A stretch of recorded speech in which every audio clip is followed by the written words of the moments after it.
দেওয়ালগুলো প্রথমত আমি এগুলো পোস্টার দিয়ে কিন্তু নষ্ট করা ছিল। এই সবগুলো দেওয়াল কিন্তু দেখতে খুবই অগোছালো লাগছিল, যার কারণে আমরা সবাই মিলে উদ্যোগ নিয়ে সবগুলো সাদা করে তারপর আমরা রং করে এগুলোকে আরেকটু সুন্দর করে তোলার চেষ্টা করেছি।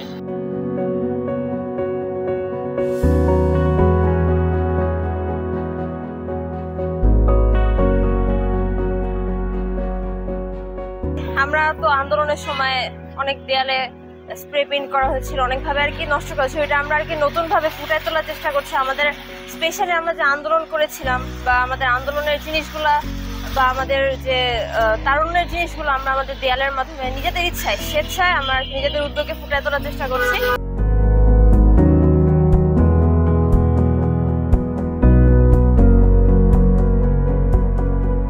এইটা দিয়ে আমরা একটা স্পষ্ট বার্তা দেশের মানুষের কাছে দিতে চাই যে এই দেশটা আমাদের, এই দেশটা অসাম্প্রদায়িক বাংলাদেশ, এবং আমাদের যখন রাষ্ট্রকে সংস্কার করতে হবে তখন অবশ্যই শিল্পকে সামনে রেখে আমাদের রাষ্ট্র সংস্কারের কাজটা করতে হবে। আমরা যদি শিল্পের জায়গাটাতে ঠিক না থাকতে পারি, শৈল্পিক সংস্কারটা যদি আমরা না করতে পারি, তাহলে রাষ্ট্রের যে কাঙ্ক্ষিত সংস্কার সেটা আমরা করতে পারবো না।